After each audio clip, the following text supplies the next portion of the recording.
Hello my dear learners, welcome to Easy Learning channel.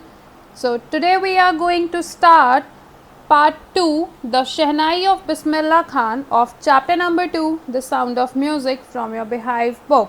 इसका जो part 1 था, Evelyn Glennie listens to sound without hearing it, वो हम previous videos में cover कर चुके हैं. So let's start this chapter, The Shehnai of Bismillah Khan. Before you read, do you know these people? What instruments do they play? तो क्या आप सभी इन लोगों को जानते हैं जिनकी ये फोटोग्राफ इसमें बनी हुई है और कौन सा इंस्ट्रूमेंट ये प्ले कर रहे हैं? तो कमेंट सेक्शन में आप कमेंट करके ज़रूर बताइएगा. अच्छा, think of the shehnai and first thing you will probably imagine is a wedding. तो जैसे ही अगर हम शहनाई की बात करें तो सबसे पहले हमारे माइंड में जो चीज़ आएगी वो आएगी वेडिंग और अ सिमिलर ओकेजन और फंक्शन. तो जब भी हम शहनाई की बात करेंगे तो हमारे माइंड में या तो वेडिंग आएगा या फिर कोई ओकेजन या ऐसे ही कोई फंक्शन आएगा. The next would probably be उस्ताद बिस्मिल्लाह खान, और उसके बाद जो सेकंड पिक्चर हमारे माइंड में आएगी वो होगी उस्ताद बिस्मिल्लाह खान की. क्यों? क्योंकि he was the shehnai maestro and playing this instrument. तो वो एक शहनाई मेस्ट्रो थे जिन्होंने इस इंस्ट्रूमेंट को प्ले करा था. So let's see.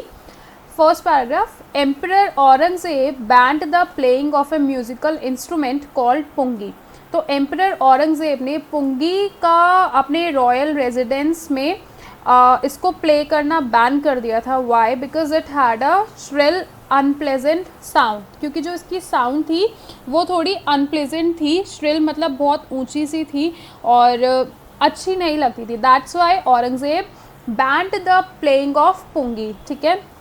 पुंगी became the generic name for reeded noise makers. तो जो पुंगी था उसका क्या हुआ, वो एक जेनेरिक नेम बन गया. जेनेरिक नेम क्या होता है? A name given to a class और a group as a whole. तो एक पूरी क्लास को या पूरे किसी होल को एक आप जो नाम दे देते हैं वो हो गया जेनेरिक नेम. तो पुंगी जो था वो बेसिकली एक नॉइज मेकर्स के नेम में चला गया. So few had thought that it would one day be revive. तो कुछ लोगों ने सोचा था कि जो पुंगी होगी वो सम डे, किसी और दिन, कभी भी जो है वो वापस से रिवाइव ज़रूर होगी. अ barber of a family of professional musicians who had access to the royal palace decided to improve the tonal quality of the pungi. तो यहाँ पर एक बार्बर था जिसका रॉयल पैलेस में एक्सेस था, मतलब जो वहाँ पे जाते थे. तो उन्होंने डिसाइड करा कि वो पुंगी की जो टोनल क्वालिटी है वो उसको इम्प्रूव करेंगे. ही चोज़ अ पाइप. तो उन्होंने सिर्फ एक पाइप लिया with a natural hollow stem that was longer, जो कि काफ़ी लंबा था, एंड ब्रॉडर देन द पुंगी, जो पुंगी से लॉन्गर एंड ब्रॉडर था. एंड उसके अंदर उन्होंने 7 होल्स करे उस पाइप के अंदर. ठीक है. When he played on it, closing and opening some of these holes, soft and melodious sounds were produce. तो जब उन्होंने एक ऐसी पाइप को लिया, उसके अंदर ही डिड 7 होल्स, और उसके ऊपर जब उन्होंने अपने फिंगर्स के साथ उसको ओपन एंड क्लोज करा, व्हेन ही ब्लू इट, तो उसके अंदर से कुछ सॉफ्ट एंड मेलोडियस साउंड जो थी वो प्रोड्यूस हुई. He played the instrument before royalty and everyone was impressed. तो अब उस बार्बर का एक्सेस तो था रॉयल पैलेस में जाना, तो उन्होंने वहाँ पे जाके सबके आगे उसको प्ले करा एंड सब लोगों को वो अच्छा लगा. The instrument so different from the pungi had to given a new name. तो अब जो इंस्ट्रूमेंट डिफरेंट था पुंगी से तो उसको एक न्यू नेम तो देना था. तो एज द स्टोरी गोज, जैसे कि स्टोरी जाती है वो क्या कहती है, since it was first played in the shah's chambers. तो सबसे पहले जो ये इंस्ट्रूमेंट था ये शाह के चैम्बर में प्ले करा गया, and it was played by a नाई, जिसको बार्बर बोलते हैं. तो इसलिए इस इंस्ट्रूमेंट का नाम पड़ गया शहनाई. तो you can see here this is pungi and this is shehnai. तो it is slightly different from pungi. That's why जो लोग थे उन्होंने डिसाइड करा कि उसको एक न्यू नेम देना चाहिए, मतलब इसको ही थोड़ा सा मॉडिफाई करके उन्होंने थोड़ा सा इसको डिफरेंटली प्ले करा. ठीक है. But it had a pleasant sound. तो the sound of the shehnai began to be considered auspicious. तो जो शहनाई की साउंड थी वो एक ऑस्पिशियस साउंड कंसिडर करे जाने लगी, मतलब एक अच्छी साउंड, एक गुड फॉर्च्यून के लिए साउंड उसको माना जाने लगा. And for this reason it is still played in temples. और इसी रीज़न की वजह से ये आज भी टेम्पल्स में and is an indispensable component of any north Indian wedding. और नॉर्थ इंडियन वेडिंग्स में तो ये एक इंडिस्पेंसिबल कॉम्पोनेंट है, विच मीन्स कि जिसके बिना को एक शुभ काम जो है वो हो ही नहीं सकता है, ठीक है। तो इसके लिए ये प्ले करने लगे। In the past the shehnai was part of the नौबत और traditional ensemble of 9 instruments found at royal courts.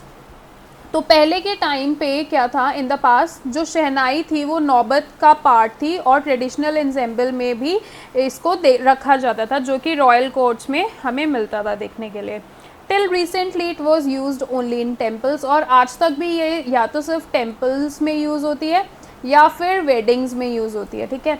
The credit for bringing this instrument on to the classical stage goes to Ustad Bismillah Khan. और जो credit है शहनाई को एक classical stage पे ले जाने का, वो क्रेडिट किसको जाता है, उस्ताद बिस्मिल्लाह खान को, ठीक है। As a 5-year-old Bismillah Khan played gilli danda near a pond. तो जब वो 5 साल के थे वो गिल्ली डंडा खेलते थे एक पॉन्ड के पास में, in the ancient estate of Dumraon in Bihar. जो बिहार में डुमराव के पास वहाँ पे एक गिल्ली डंडा गेम होता था, उसको खेल रहे थे। He would regularly go to the nearby Bihari ji temple, और वो डेली एक बिहारी जी टेम्पल के पास जाते थे to sing the Bhojpuri chaita, और वहाँ पे जाके वो भोजपुरी चायता गाते थे। At the end of which he would earn a big laddu weighing 1.25 kg, और उसके एंड में उनको अवार्ड में, मतलब एक प्राइज़ के तौर पर, एक लोकल महाराजा ने उनको एक प्राइज़ के तौर पर 1.5 किलो का लड्डू दिया था, काफ़ी बड़ा लड्डू दिया था। So this happened 80 years ago, और ये कब हुआ, 80 years पहले। And the little boy was travelled far to earn the highest civilian award in India, the Bharat Ratna. तो सब मतलब आप देखो उनकी जर्नी क्या थी, उन्होंने एक लड्डू जीता था, वो भी एक टेंपल में चायता गाने के लिए 1.25 kg का लड्डू था। और उसके बाद उनकी जो जर्नी क्या रही है कि उन्होंने हाईएस्ट सिविलियन अवार्ड इंडिया का जो भारत रत्न है वो भी उन्होंने जीता है, ठीक है। Born on 21st March 1916, Bismillah belongs to a well-known family of musicians from Bihar. तो बिस्मिल्लाह खान जो थे वो 21 मार्च 1916 को बॉर्न हुए थे। बिस्मिल्लाह जो थे वो एक म्यूज़िशियन की फैमिली से ही बिलोंग करते थे, बिहार से। उनके जो ग्रैंडफादर थे Rasool Bakhsh Khan was the shehnai nawaz of the Bhojpur king's court. तो जो उनके ग्रैंडफादर थे रसूल बख्श खान, वो शहनाई नवाज़ में जाके शहनाई नवाज़ गाते थे भोजपुर के किंग के कोर्ट में जाके। His father पैगम्बर बख्श and the other paternal ancestors were also great shehnai players। और उनके जो फादर थे और जो अदर पैटर्नल ancestors थे वो सब लोग भी एक काफ़ी अच्छे शहनाई प्लेयर्स थे। After that the young boy took to music early in life. तो जो यंग बॉय मतलब किसकी बात हो रही है यहाँ पर, उस्ताद बिस्मिल्लाह खान की। तो यहाँ पर उन्होंने म्यूज़िक को अपनी लाइफ में बहुत जल्दी ही ले आए थे। At the age of 3 when his mother took him to his maternal uncle's house in Banaras now Varanasi. तो जब वो 3 साल के थे उनकी मदर उनको उनके अंकल के हाउस में, मतलब अपने मामा के घर पर उनको लेके गई थी बनारस में, जिसको आज हम वाराणसी के नाम से जानते हैं। Bismillah was fascinated watching his uncles practise the shehnai. तो बिस्मिल्लाह खान जो थे वो उसको काफ़ी फैसिनेट हुए थे। फैसिनेट क्या देखकर हुए थे, अपने अंकल को शहनाई की प्रैक्टिस करते हुए देखकर वो काफ़ी फैसिनेट हुए थे। Soon Bismillah started accompanying his uncle Ali Bakhsh to the Vishnu temple of Banaras.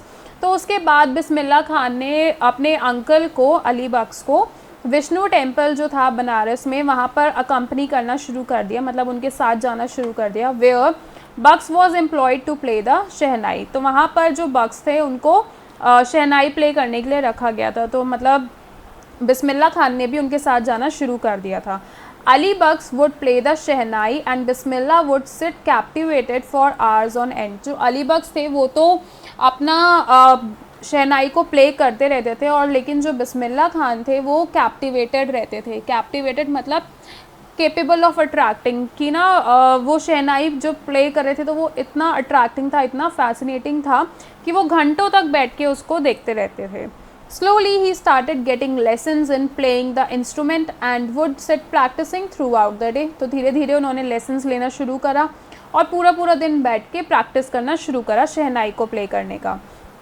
For years to come, the temple of Balaji and Mangla Maiya and the banks of the Ganga became the young apprentice's favorite haunts where he could practice in solitude.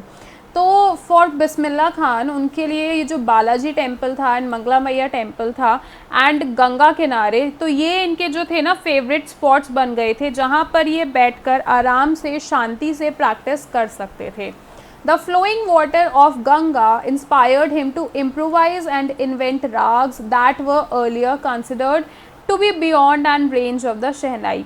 तो जब वो flowing water होता था गंगा का, वो उनको inspire करता था इम्प्रोवाइज करने के लिए और राग्स इन्वेंट करने के लिए इंस्पायर करता था, जिसको मतलब काफ़ी जो शहनाई की रेंज से काफ़ी ज़्यादा दूर था, मतलब सोचा भी नहीं जा सकता था कि ऐसा कुछ प्ले कर सकते हैं, बट वो वहाँ पर बैठ के प्रैक्टिस करते थे तो काफ़ी कुछ उन्होंने वहाँ पे बैठ के इन्वेंट करा. ठीक है. At the age of 14, Bismillah accompanied his uncle to the Allahabad Music Conference.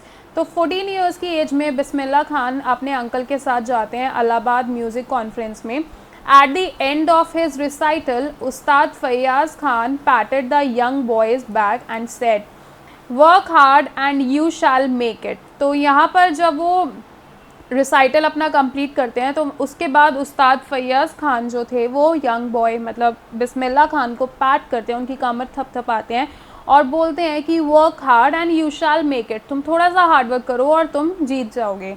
With the opening of All India Radio in Lucknow 1938, तो ऑल इंडिया रेडियो की ओपनिंग के बाद लखनऊ में 1938 में केम बिस्मिल्लाह's बिग ब्रेक. तो उसके बाद तो बिस्मिल्लाह के लिए काफ़ी बड़ा ब्रेक था. He soon became an often heard shehnai player on radio. तो रेडियो पे सबसे ज़्यादा सुनने वालों में से उस्ताद बिस्मिल्लाह खान एक ऐसे प्लेयर बन चुके थे. ठीक है. When India gained independence on 15 अगस्त 1947, तो जब इंडिया को इंडिपेंडेंस मिली 15 अगस्त 1947 में, Bismillah Khan became the first Indian to greet the nation with his shehnai. तो बिस्मिल्लाह खान एक ऐसे फर्स्ट इंडियन थे जो जिन्होंने पूरे नेशन को अपने शहनाई के साथ ग्रीट करा था. He poured his heart out into the raga Kafi from the Red Fort to the audience which included Pandit Jawaharlal Nehru, who later gave his famous tryst with destiny speech. तो उसके बाद मतलब उन्होंने राग काफ़ी जो था वो रेड फोर्ट पर उन्होंने प्ले करा था और जो कि मतलब इसका जो डिस्कशन है वो पंडित जवाहरलाल की जो स्पीच है, फेमस स्पीच है ट्रस्ट विद डेस्टिनी, उसके अंदर भी उन्होंने करा हुआ है. ठीक है. So that's all for this video. बाकी का जो पार्ट है वो हम नेक्स्ट वीडियो में कवर करेंगे. आई होप आप सबको एक्सप्लेनेशन अच्छी लगी होगी एंड अगर कोई डाउट होता है तो आप कमेंट करके पूछ सकते हो. ऐसे ही और वीडियोस देखने के लिए like, share and subscribe this channel. See you in the next video.